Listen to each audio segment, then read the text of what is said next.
Hello, everybody. This is the ninth session of the Unordinary Bible Study. We're going to go over some interesting perspectives on building from my last discussion, which the last 10 minutes of that discussion was getting into how can we have a conversation about artificial intelligence as it relates to spirituality and theology. But also, I wanted to talk a little bit about a parapsychological perspective, building on the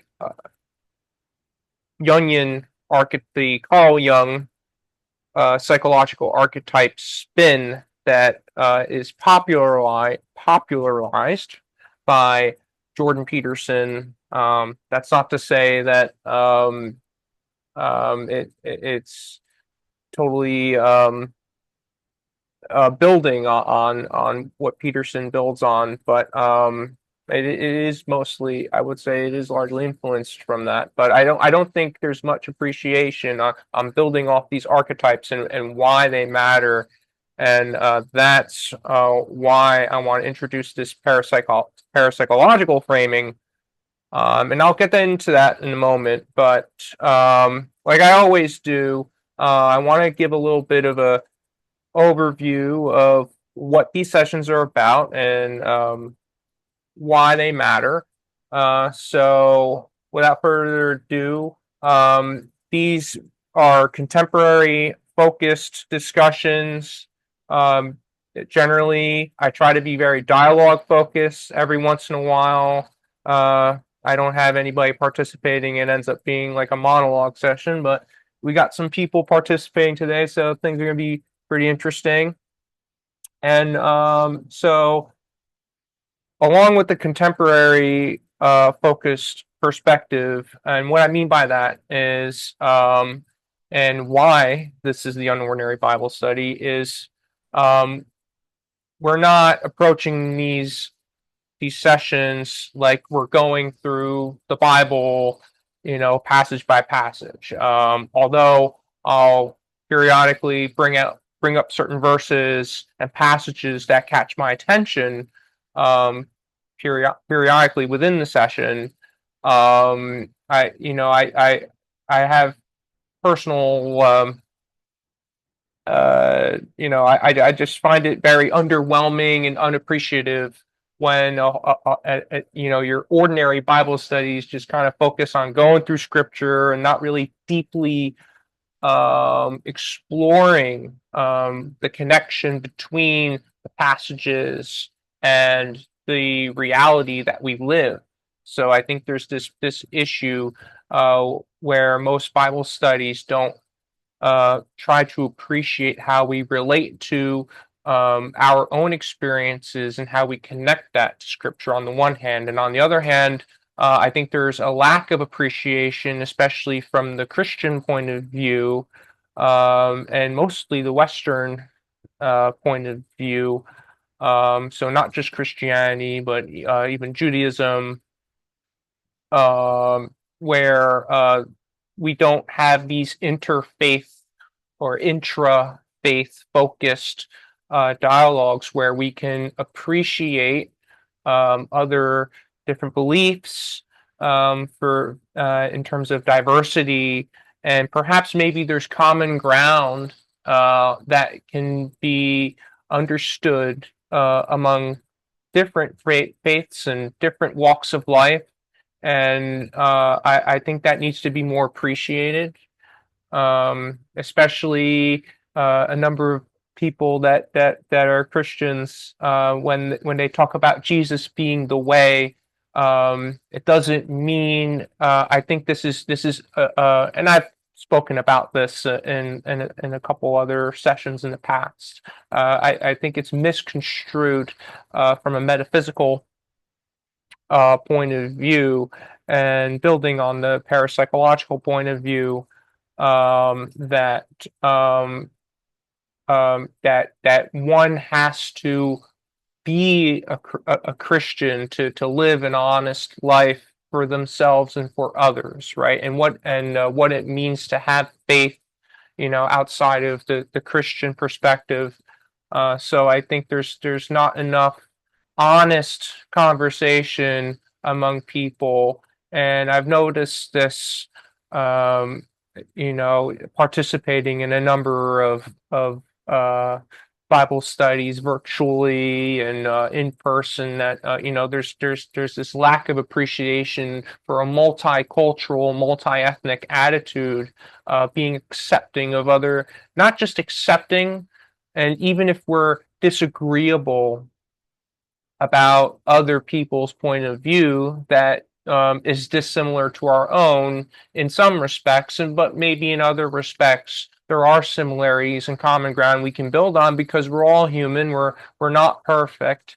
um, but even though having discussions framed around theology and spirituality, we could talk about ideals and actualizations, about like how we as humans, have certain expectations, and develop meaning around those expectations, amongst each other and the world around us, right?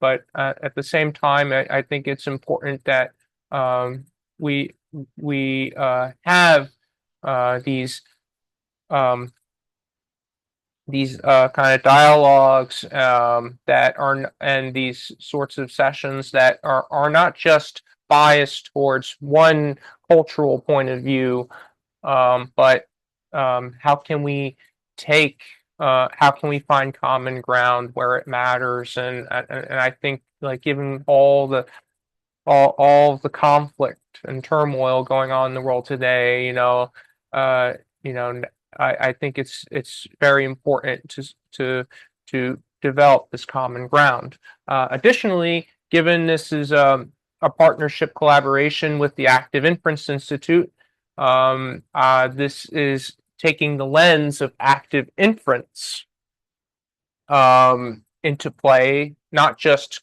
having a contemporary discussion about what it means to be spiritual or have faith, but really this understanding of how we perceive the world around us as agents, and how we um, keep track of, like, how, as we perceive the world around us and are interacting with it over time, right?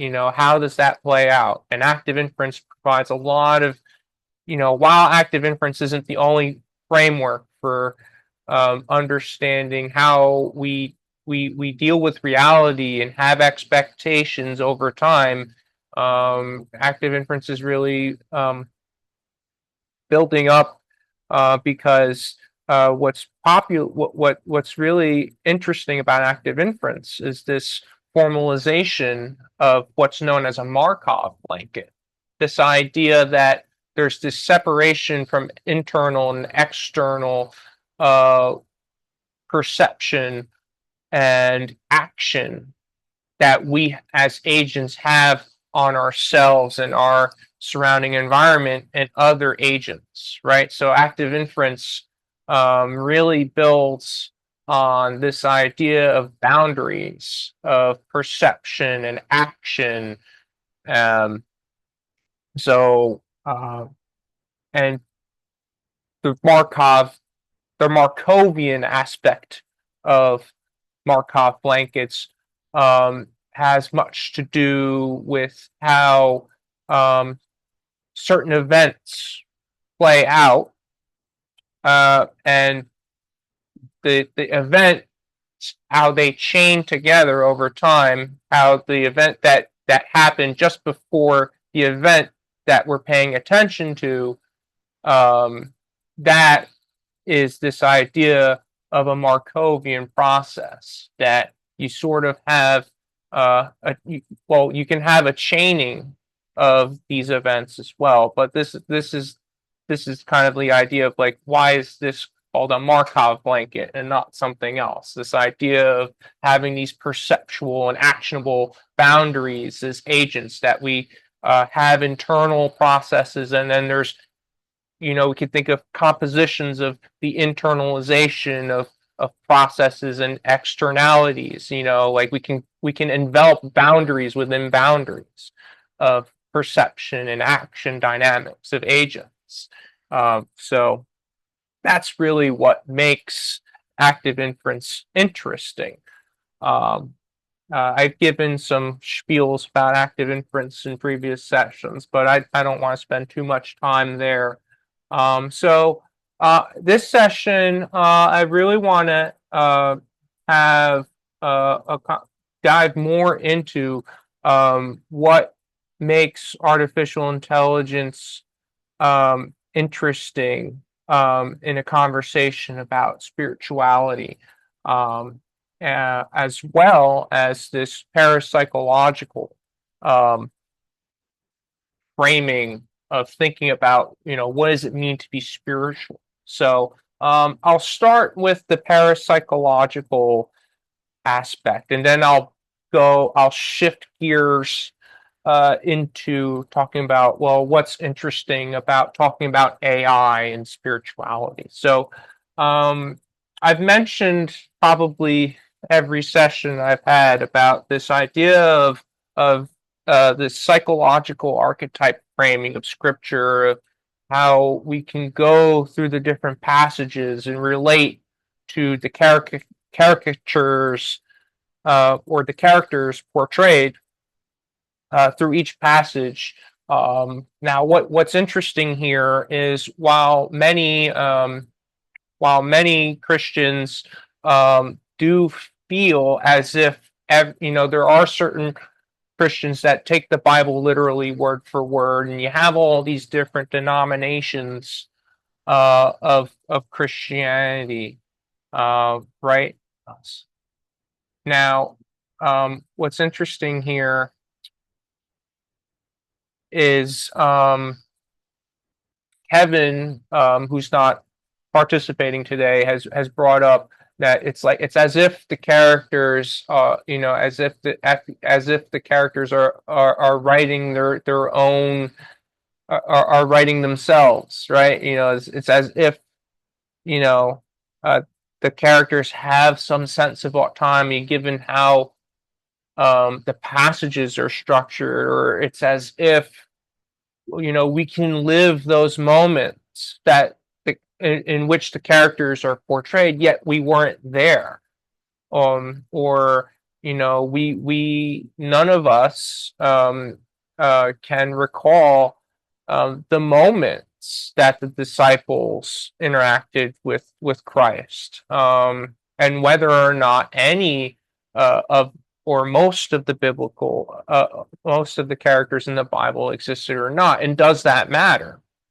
Right? It's as if like we feel we have this relation to the characters, but we don't know them personally, right?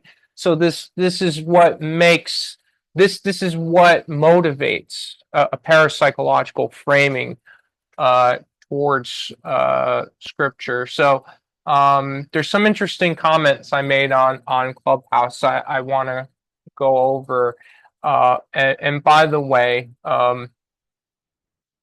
I've given this spiel in a couple other sessions in the past, but I like to give this. I have a very different idea of thinking of what is God to me, and building on that. So we'll start there first, and then we'll go right into this paracognitive framing. I like to call it paracognitive. Cognition being the management of like the mental faculties, right? Like what we pay attention to, and how we keep track of things, and how we act. Like that's what I mean by cognitive or cognition, right? This management of our psychological framing and how we engage with the world. Like there's different parts of our brain that are responsible for different things, and all these parts interact with each other, but cognition has to do with the management of those parts. While the different parts themselves, we can try and isolate the parts and explain like what each function of the parts are. Like we have the limbic system, the prefrontal, and which is mostly what facilitates most of what our executive functioning or our actual management of our engagement with the world, given perceiving and reacting and keeping track of stuff. So this idea of God, then, like how uh, in the Bible, one can say going through like passage by passage, like perhaps God is love. On the other hand, one could say, oh, well, God's responsible for everything that exists, which personally, and not just myself, a number of other people have ontological contentions with because, well, if a number of physicists are saying, well, nothing was actually created, things are just a rearrangement of atoms and molecules, then, well, nothing was then we have to reframe what creation means, right? So nothing was really actually created as in like there was a starting point that came out of nowhere. Because we have to consider what science says too. A problem with a lot of that's a problem with fundies or fundamentalists or some literalists or a number of denominational thinkers that will take scripture literally but be anti realists or very anti science in the sense, which is kind of, we can get into that later. But so okay, well, how do we make sense of God then? Well, there's this idea of a field or a potential of fields. So like in physics, like there's this idea of like that I think the simplest explanation I can give is like, let's say I want to throw a ball, and when you throw something up in the air, you can kind of generalize this behavior to like a parabolic trajectory, right? So if I change the angle, then I'm changing how the trajectory is going to play out, right? And so if I keep track of each possible trajectory based on how I change the angle that I throw the ball, and let's say I just throw the ball by changing the angle I throw it every single time, and now I have a bunch. Uh, Now I have a whole bunch of outcomes of ways I've thrown the ball. And let's say I somehow have snapshots of the actual trajectories, right? Now I have a whole bunch of different trajectories. All these trajectories make up a field, right? So now the way I would explain God then is, well, okay, let's go with God is love then. How do we make sense of God is love if God is not the ontology of ontologies, right? Because maybe we can go with the teleological framing. Teleological being intention and motivation and self-intent, self-motivation based, right? Given that agents have autonomy, that they can have, like we as agents, now we're some special kind of agents because we're going to be building on what it means to be created in God's image, right? That man is created in God's image. What does that mean? So if we build on God is love, then we're building on then using this idea of like all these different trajectories of how I threw the ball. Right now, we take this analogy and then we frame it into, okay, well, what does God is love mean, and build on how man is created in the image of God, as mentioned in Genesis, and a number of the four gospel, a number of passages, and especially the four gospels in the New Testament, especially John, That okay, God is love then has to do with like this good faith acting, and dealing with conscientious thought based evaluations of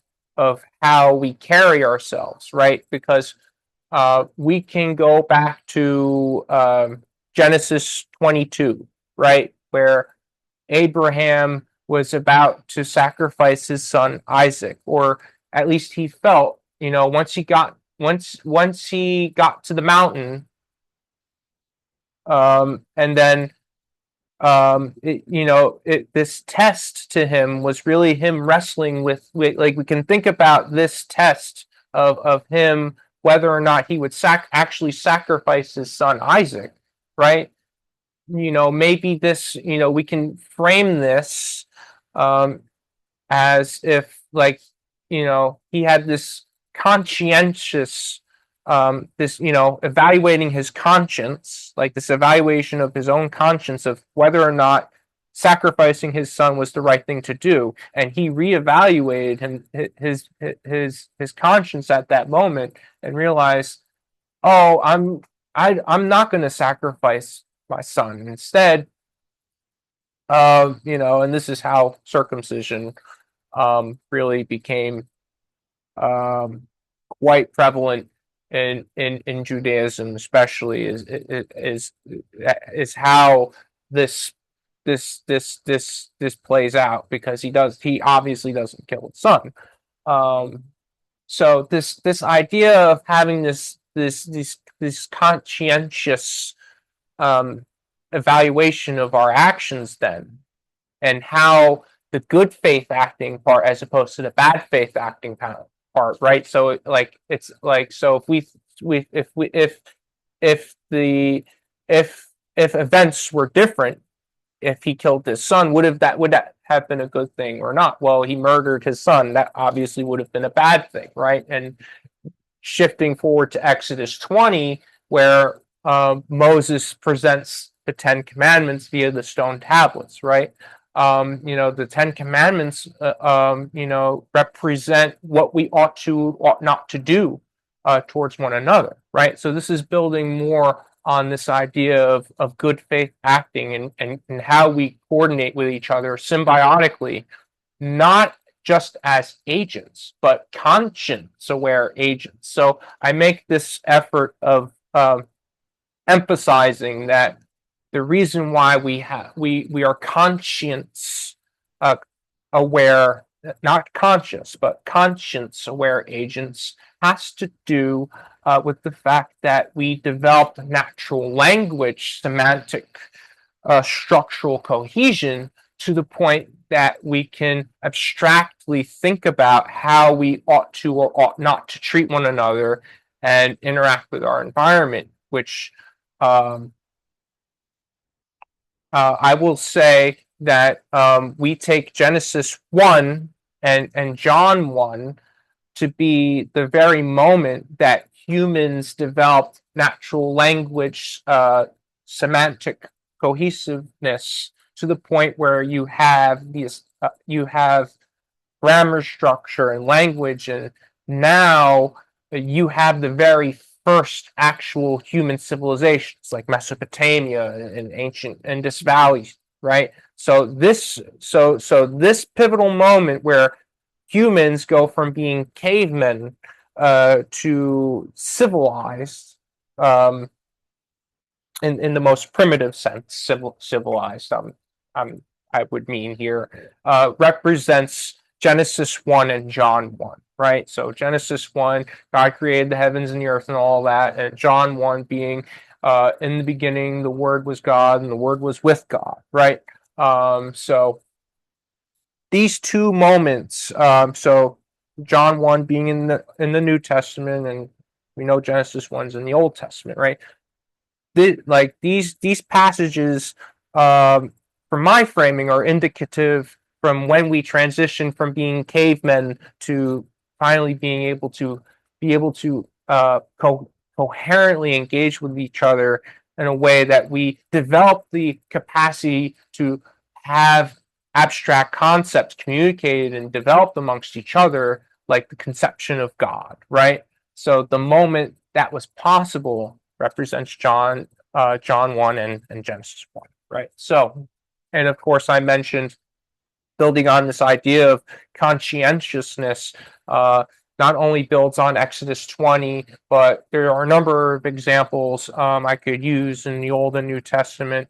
Genesis 20:22 being probably the most popular one. We can also go through the book of Job, um, to motivate, like how do we just stick it out when in the very worst circumstances, right? How, what does it mean to have faith? Then would be to how do we evaluate, what do we mean, what do we true, how do we, what are our true intentions, right? So that's what it would be mean to be faithful, or have faith is to be one, to conduct yourself in a way of honest and true intentions, and to appreciate others in the world around you.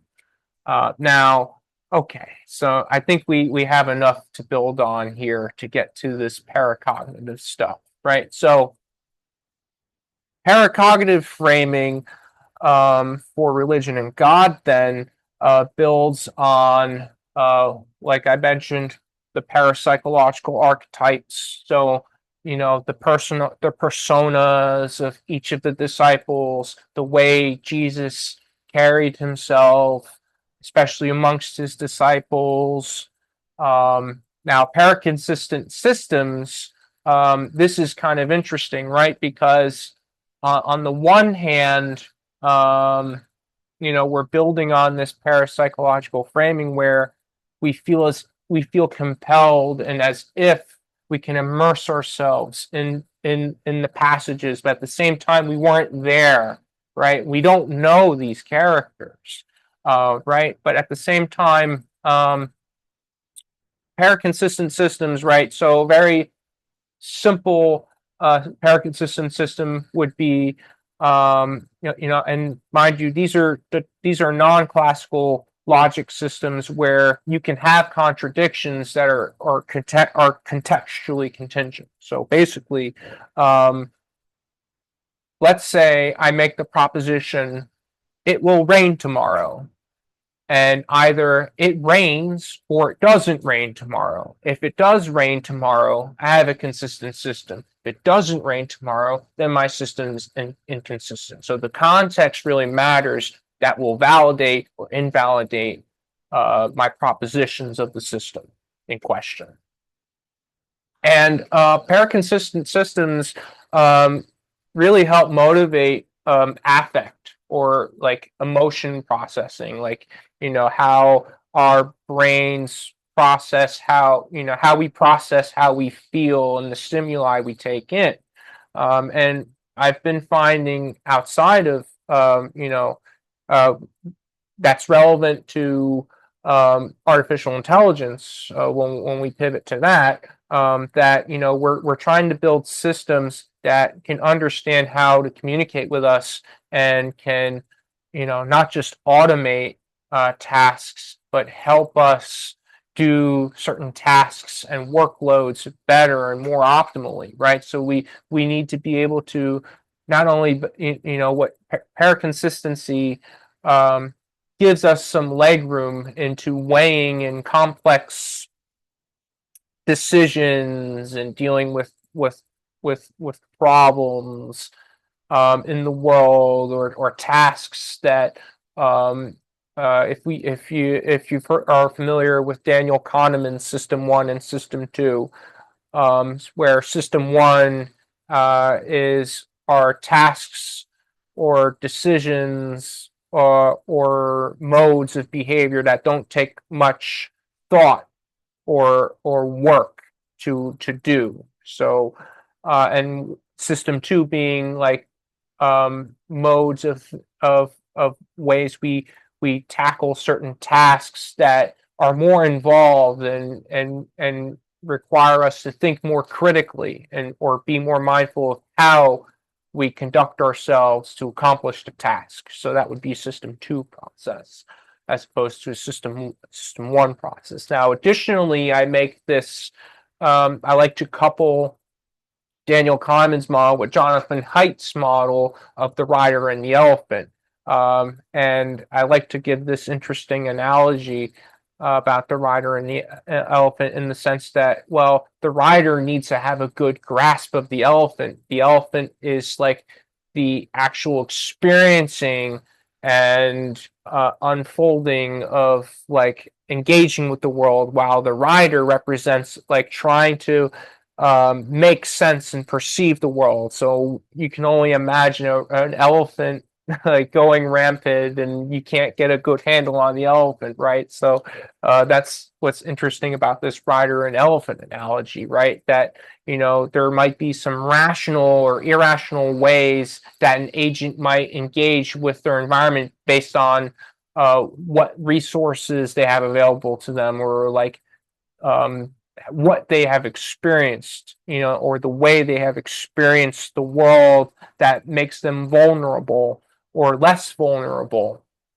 you know, in terms of how they deal with certain situations or circumstances, right? So paraconsistency plays out in a way where, you know, agents based on what they know and what they experience, right? You might have rational or irrational ways an agent may carry themselves based on, you know, the resources they have access to, what they've experienced, and just their, you know, the dynamics of their environment that shapes their behavior, right? And that's going to have a big impact on how agents manage their perceptions and how they engage with the world, right? So paracognitive framing then, you know,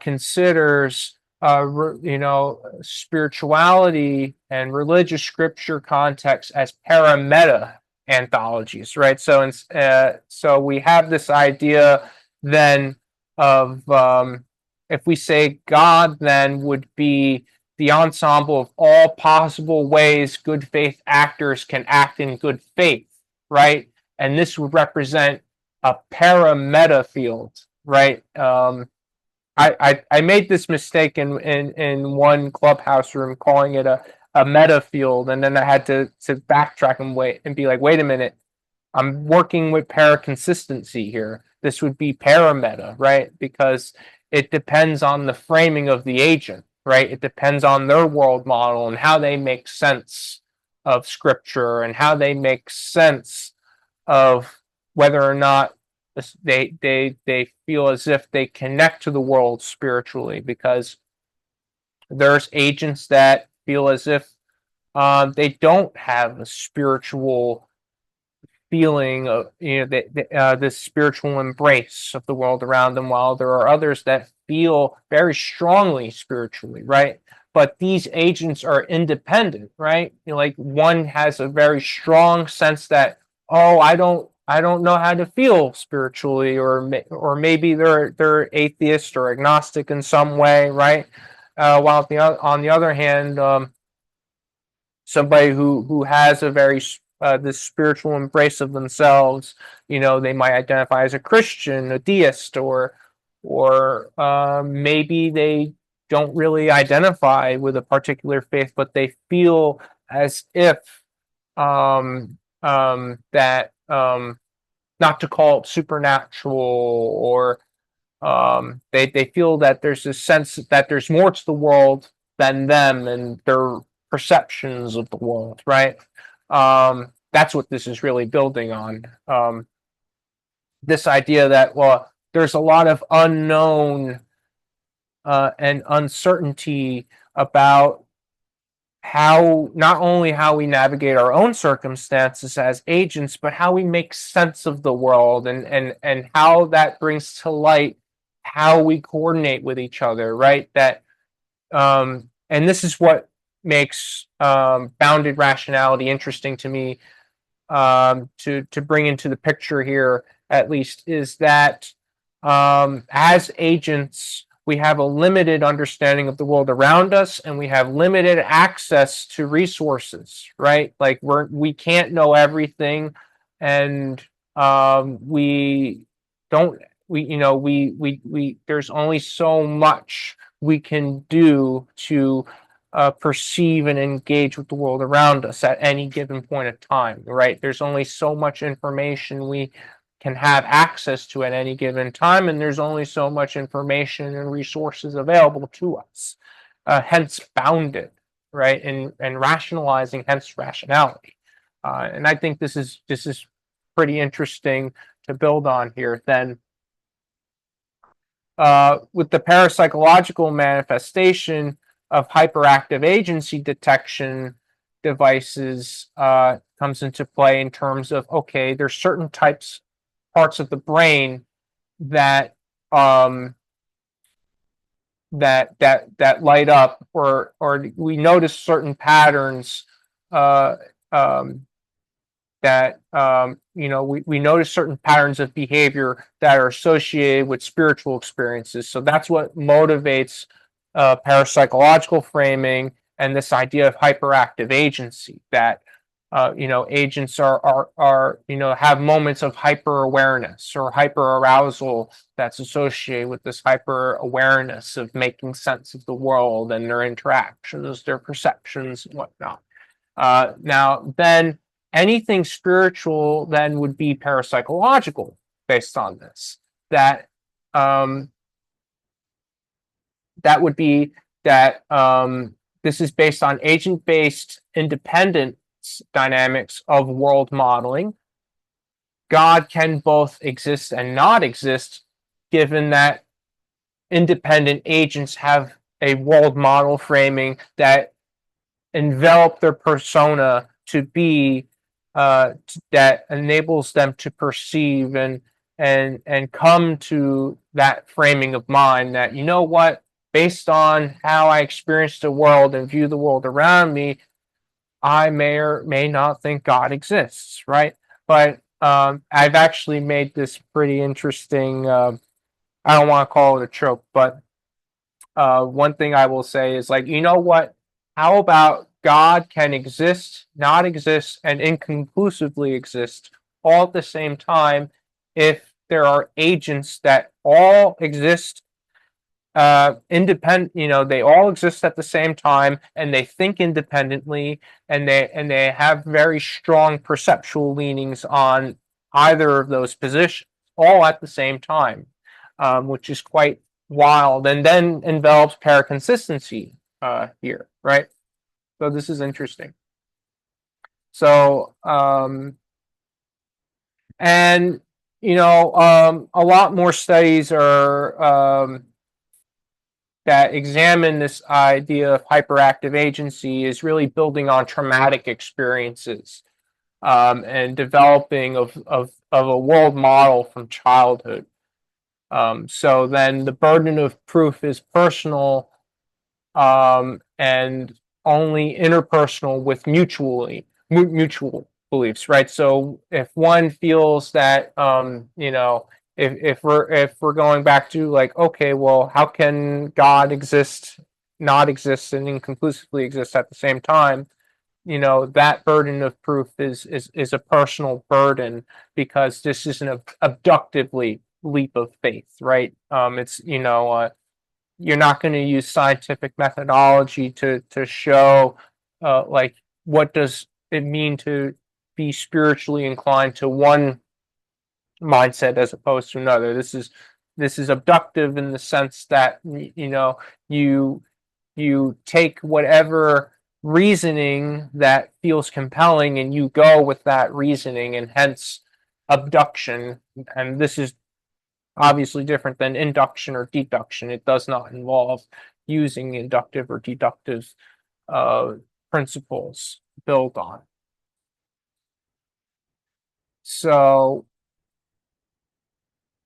let's see what other talking points I want to get to. So this gets into this idea of, like, fitness beats truth. Chatan Prakash is he's a cognitive scientist that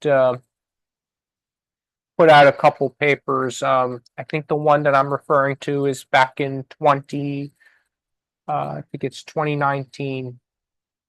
Fitness Beats Truth in the Evolution of Perception, 2020. So I was a year off. So like this idea that the way we perceive the world doesn't matter so much as to how we engage with the world to preserve our well-being and the well-being of others. Although, like, we can make some fancy arguments about existentialism regarding like how we resolve, how we make sense of the world will play into fitness, but I guess that's more technical, and I'm not going to get into that. But we could get into that. Let's see here. Okay, so now I want to pivot to. We'll talk more about parapsychology a bit in this paracognitive framing. I wanted to bring up really quick before we get into our discussion. Let me scroll to it here.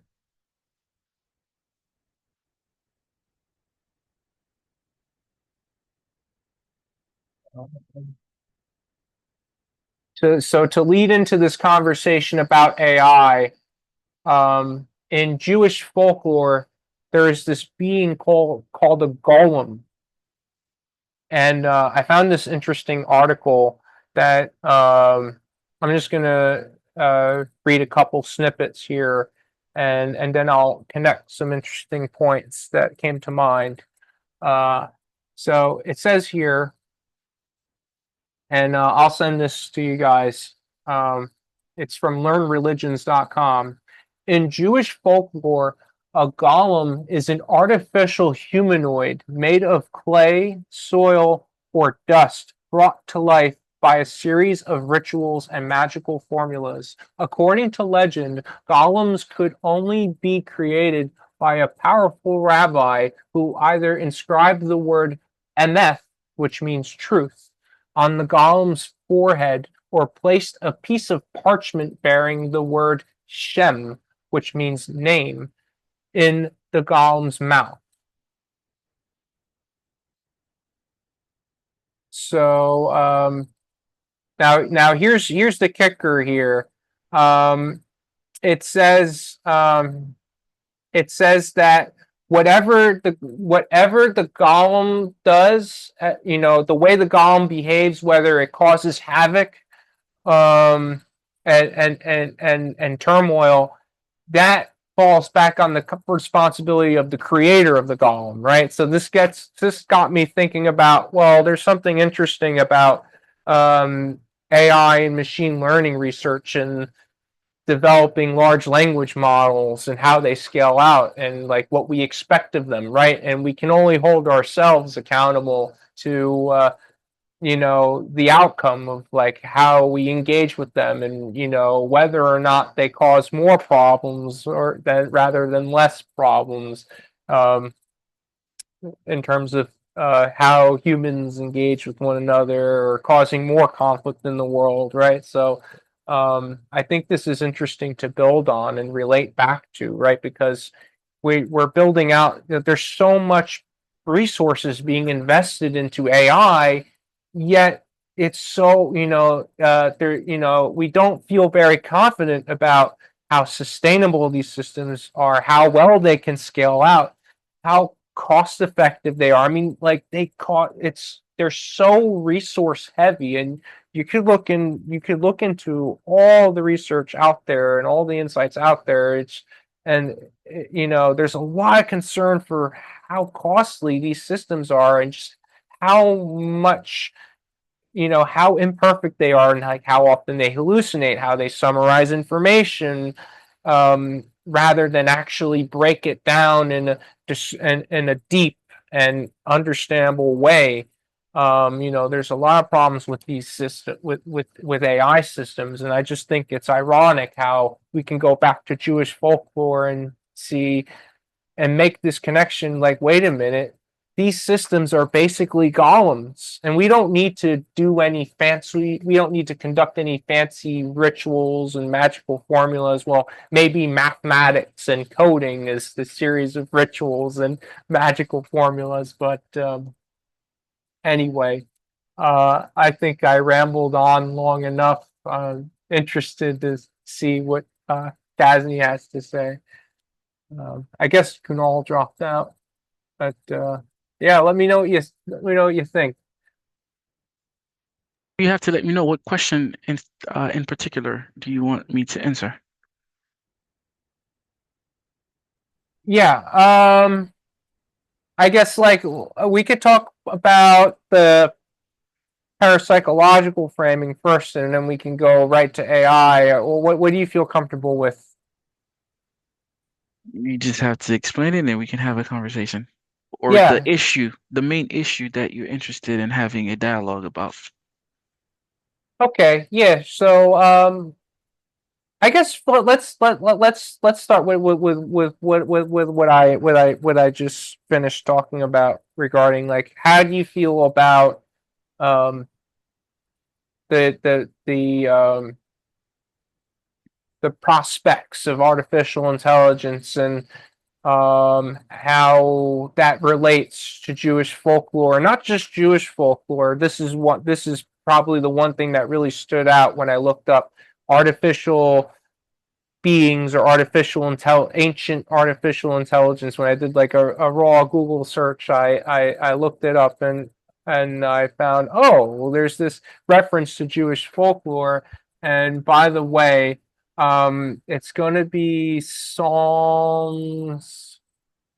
Let's see here. Let me do a page search. I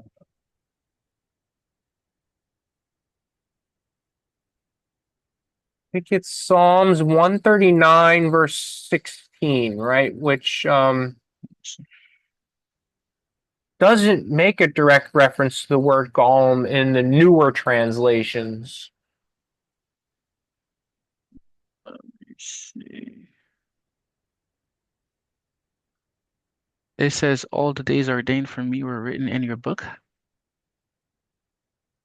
139:16. In the NIV, it says, your eyes Your saw my unformed unformed body. body. All the days ordained for me were written in your book before one of them came to be.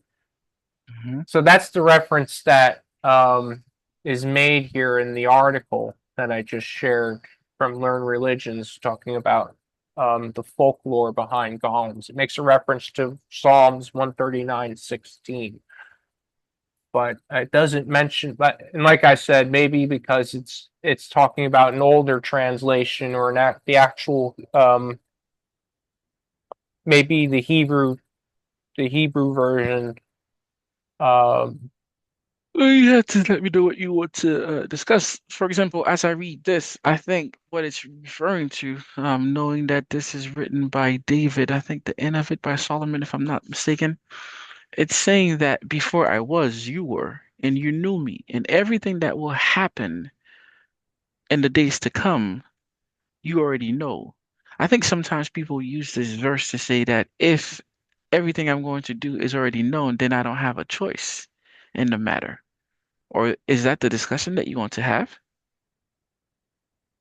I think that might be that what the way you're the like I think your framing I think kind of clicked in my head in terms of why this refers to the golem creature, because it's like, you know, especially with a lot of hype that there is around what these large language model systems are capable of. A number of people kind of over glorify their capacity to become self-aware. So it's like as if these systems have these unformed bodies that are developing more capacities, and then maybe eventually we breathe life into them. And that's the way I'm thinking about it now. Like, okay, this is making a lot more sense to me, right? When I read that passage or that one part where it says, "Your eyes saw my unformed body. All the Hmm. days ordained for me were written in your book before one of them came to be."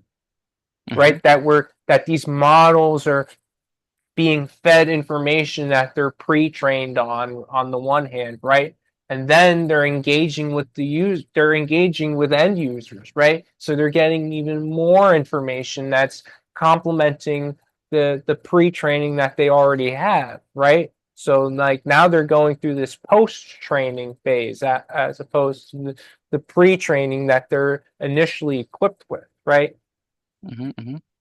So and they're able to parse language. It's as if we're able to communicate with them almost as if they're human, but yet they have a hard time with how they track context, right? Like their context windows on and how they sift through information is not adequate the way a human can sift through information, although the way these models can approach tasks.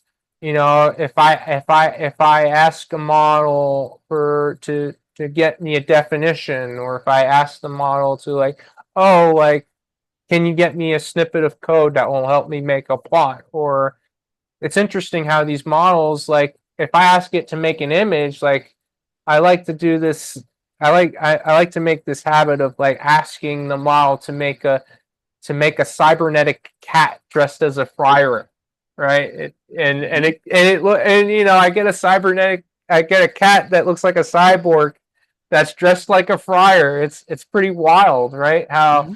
the model can interpret certain prompts that I give it on the one hand, but at the same time, I can't necessarily relate to the model because I notice certain limitations to how the model can parse the prompt that I give it on the one hand, but then on the other hand, it's like, okay, well, there's only so much the model can do for me, and I have to leave it at that. But over time, the model is going to have more capabilities, and maybe it will become like an artificial human, right? It's it's interesting, right? I don't know if you ever think about it that way, but um, I was part of a conference and a panel, I think last year or yeah, well, March. I think earlier this year, actually. Probably back in March and April. And we were talking about AI. And on the panel, I serve as the person doing the introduction. And what I wanted to do was show them how there are centuries of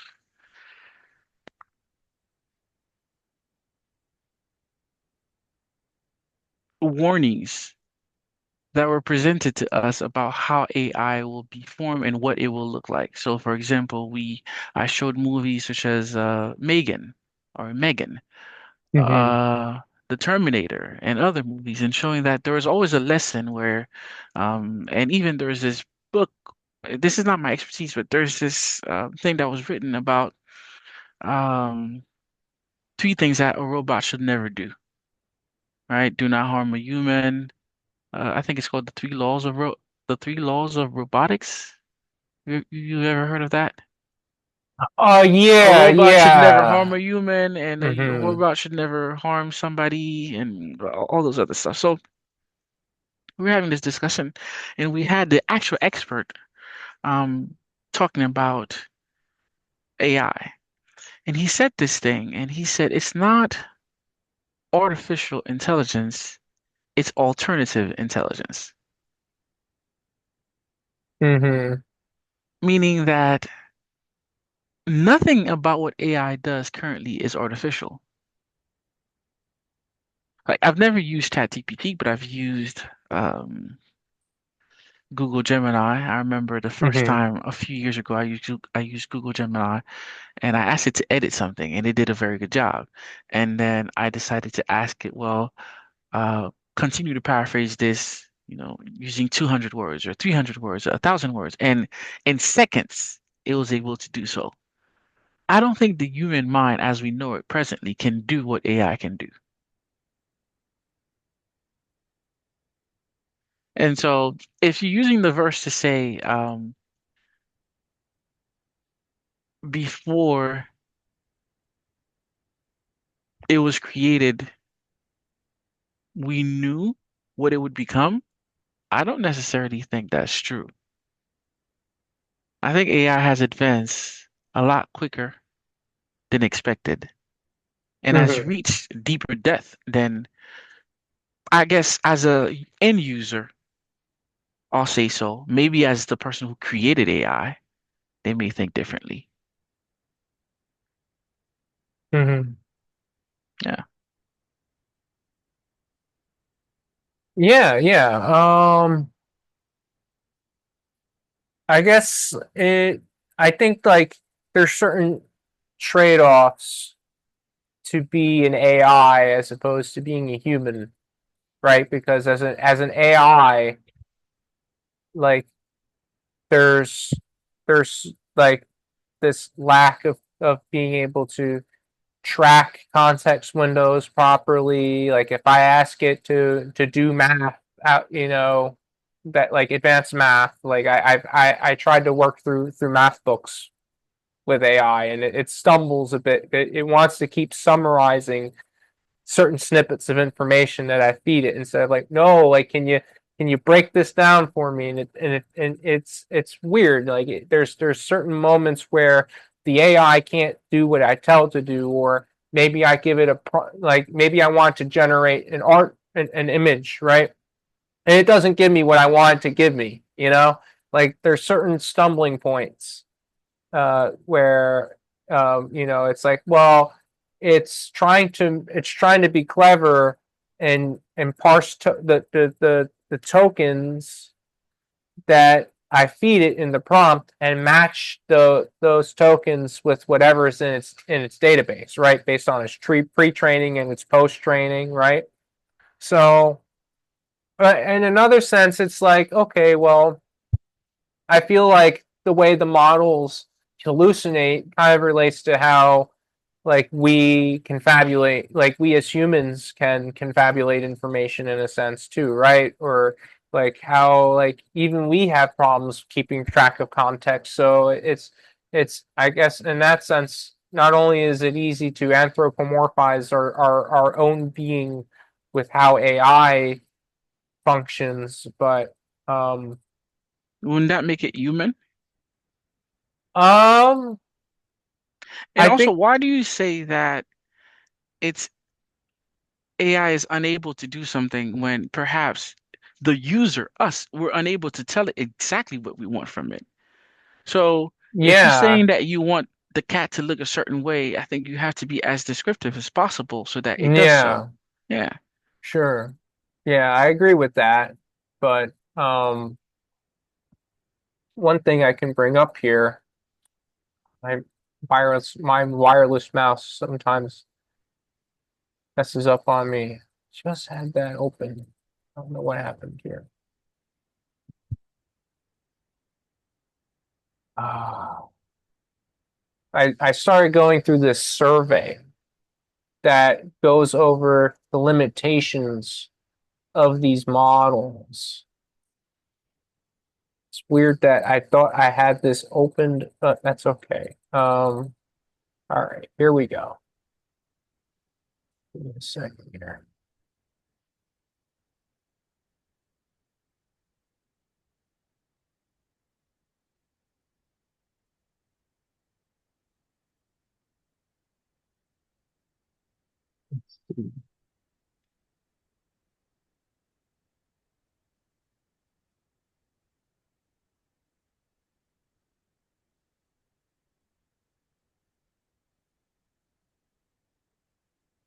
Okay.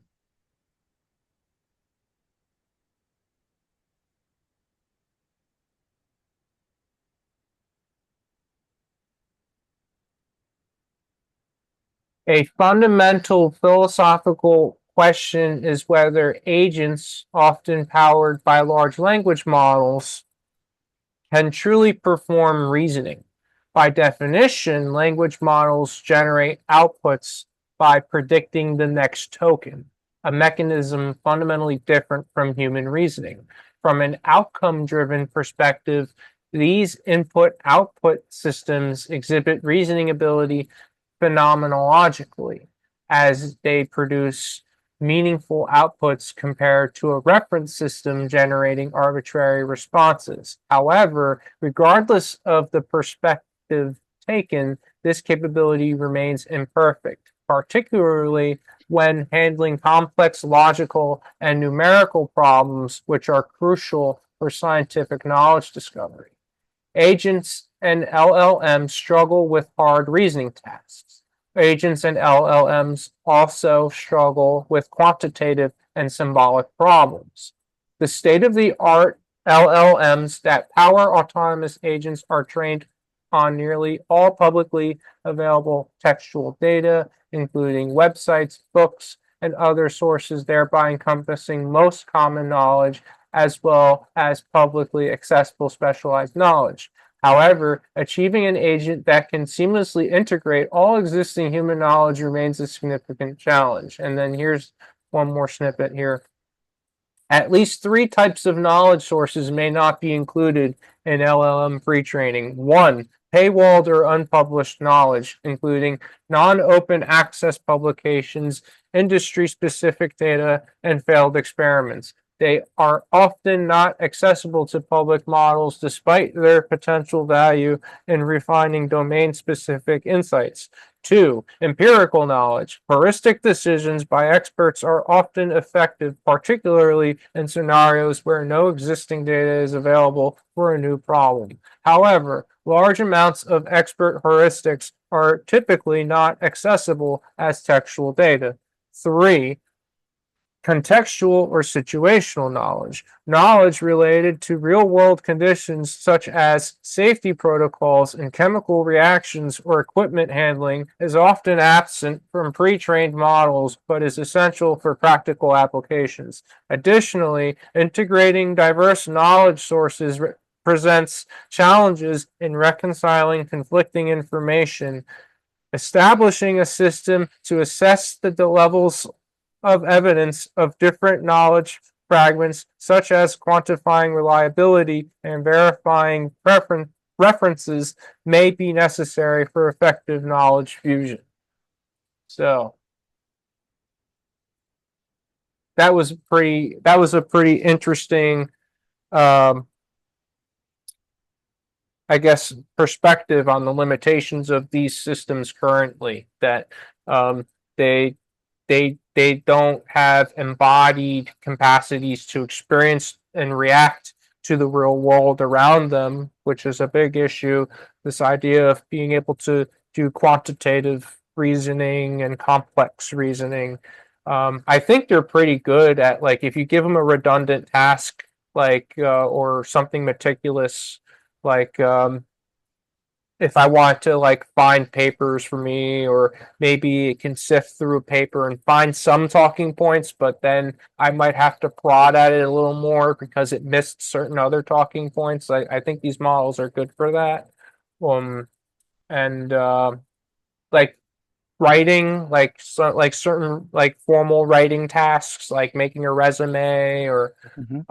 I think although I think I'm a little bit skeptical of how well they can write a scientific paper, because that's a little bit, up, kind of up in the air in terms of how well, uh, in terms of formal writing, how useful they are. But I think they can at least provide insights and direction about how can I approach to writing something formally, but not rely on the model to do it for me. Because I think that's the issue, that, I think there's maybe some intellectual laziness that these models enable people, like, to, instead of people doing their homework, they expect the model to do the homework for them.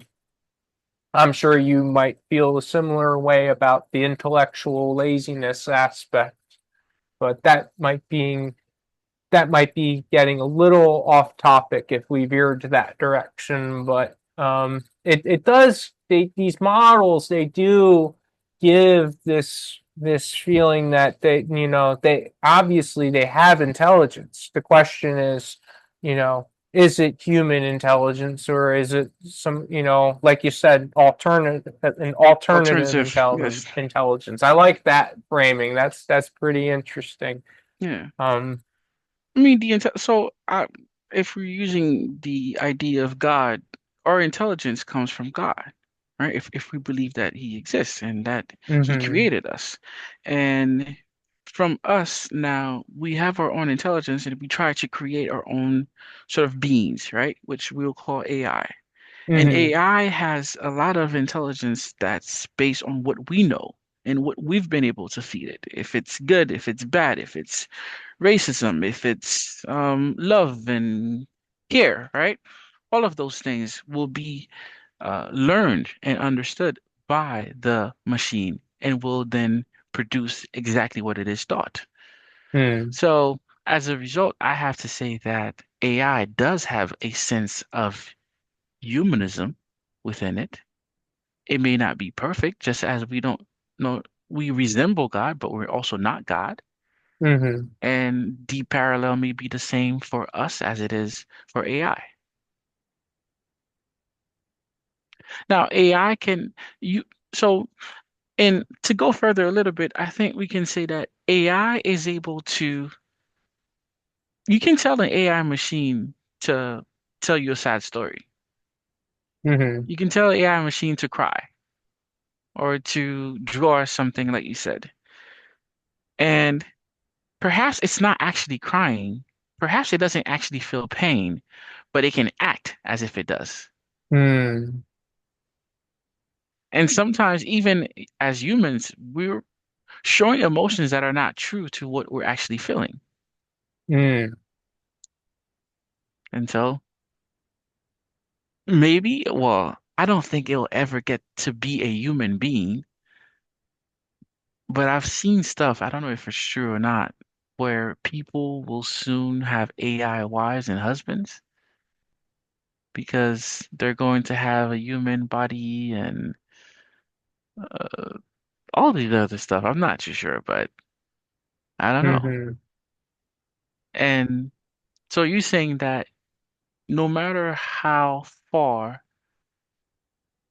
or how progressive AI becomes, it'll never reach this level where it is human and it'll I always th- be flawed.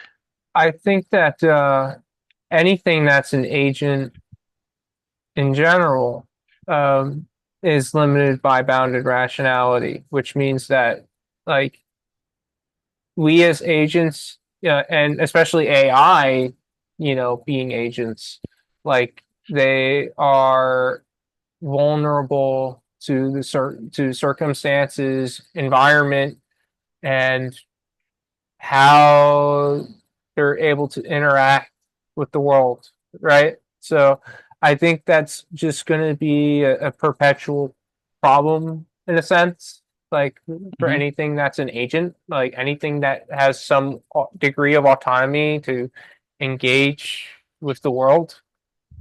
But on the other hand, like even if we can't call it human, like maybe it would become a different species of life because it would I mean, for something to be alive, it would have to have some level of self awareness, which currently these systems don't have.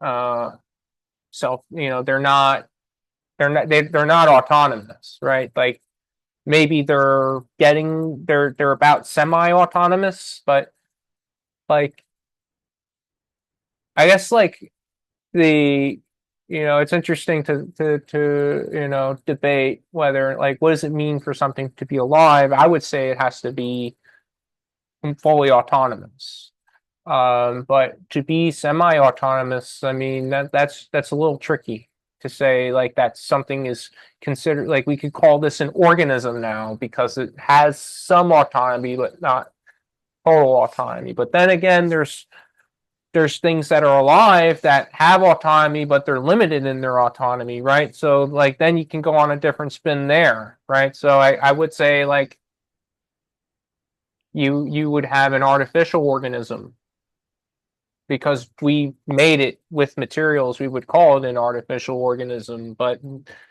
it hasn't gotten that far yet, I would say. But um, I mean, I wouldn't call it human, not to like depreciate or underappreciate what it's capable of, but like because it would be in its own category of being, right? That's the way I would think about it. Not to be too biased about what these models could be capable of, but it's just like, okay, well, this is like, this could be an organism given that it develops enough autonomy or sophistication uh, in capacity in respect to how it can perceive and engage with the world. Um, that's what I would say. I agree. But yeah, there's a lot of sci-fi out there that builds on that, especially Star Trek, right? Because you have like Discovery, you have Data, right? Well, I don't know if you follow Star Trek, but like, No, I don't think I've ever watched an episode. I remember Dr. Skinner used to say, how come you haven't, seen oh, anything like that? But I've never, not once, not you, once. yeah, you should check out some Star Trek. I recommend Deep Space Nine or The Next Generation. But Yeah. the upside with the next generation, it's probably easier for most people to get into because it's Patrick. You can't go wrong with Patrick Stewart, you know. Hmm. Um, but yeah, I don't know how much time you got, and I don't want to keep you on too long. I wanted to go into a little bit talking about the parapsychological framing I was building on this idea of a parameta, like how like you know we we you know as a Christian, that we even though we didn't experience what Jesus experienced and what his disciples experienced, right? We feel as if we're immersed in this, we're immersed in the gospel, right? Hmm. And you know, and what that means for our sense of character and the examples we could set for ourselves and others, right? Building on that, which I think is the big takeaway from the gospel, is that that each of the disciples carried themselves a certain way, and like Isaac said, there's so much that we should pay more attention to the disciples than we do uh, pay attention to Jesus. But but not to say that that's the only way we could build on here in terms of the parapsychological framing, but also just um, how we're motivated to live our own lives too. Not and also like we don't have to limit our relate we don't have to limit this to talking about the Bible and the Gospels, but we could talk like how this relates to other spiritual beliefs, and like how maybe there's converging factors of these beliefs, like the sense of love and like appreciation. um I might have asked you this in a different way in previous sessions, but I don't know if there was something you wanted to add there. To what exactly? um Well, on the one hand, like how do you feel about like, you know, we feel immersed in this lore, or this world that we weren't around that time, yet we relate to the world itself, right? Like, Hmm. what I'm saying? If that makes sense. Well, the way I'm thinking of it is shared experiences. Yeah, like shared experiences or like how I can relate Hmm. to the disciples person on a personal and interpersonal level, right? Hmm. Or Christ Hmm. in that Yeah. sense. Yeah. So you asking me, how do I feel about how is it that even though I didn't live during that time, there are still, Yes. oh, well, even within the scripture itself, it says nothing is new under the sun, right? Hmm. There are jealous people. There's always a Judas around. There's always sin. There's always war. There's always peace. There's Hmm. always faith. There's always, crime and all this other stuff. And one of the most, I mean, at the crux of it all, we are social beings. Hmm. And I think we're social beings because we desire the same thing. Hmm. And there is a reason why people connect with one another for similarities that they share. And so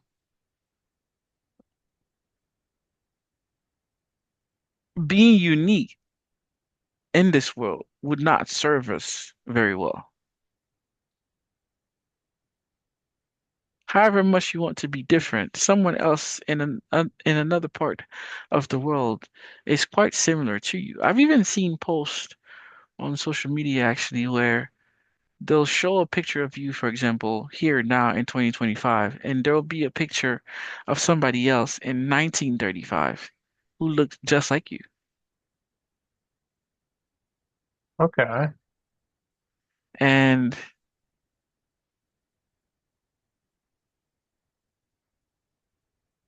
vices remain vices.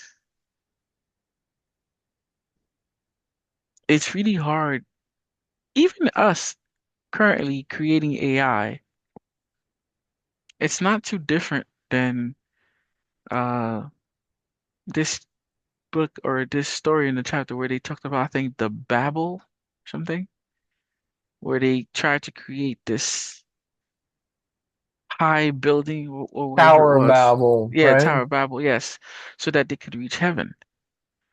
So it's like I think our minds we use it very similarly, whether we believe it or not.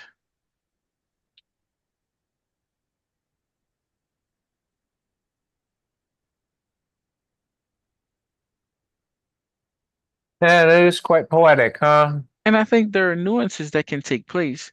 But even in my field in public admin, there's this thing we say it's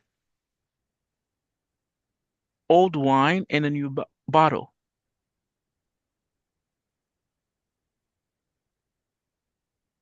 So you take something that is quite old, that has been discussed for a long time, and then you just add something to it, like neoliberalism, for example. How different is it from actual liberalism? Right. And even in our field, we have um, something public management, and then they have the new public management, but it's, it's really not that different. I think there are certain truths that remain true regardless of time. Certain things can take precedence during particular times, or we can even talk about COVID. COVID itself, it's not a one in a uh, lifetime experience. Like I'm writing this paper currently, and I'm realizing that within the last 25 years, so from 2000 to 2025, we've had at least three types of pandemics or epidemics. And even before that, we had other ones. Now, they were not as severe as COVID, but others before then were. It's really hard to pinpoint something that has happened recently that did not happen before. Mm-hmm. It's really hard. Um, and one of the reasons why this may be the case is because a lot of times we don't learn from history. We repeat the same mistakes. Hmm. So it makes it hard to have new problems and new issues if, as the generations grow, we continue to go and do the same things that probably our forefathers thought weren't right, or the things that they did that were wrong that we think we will have an advantage by doing.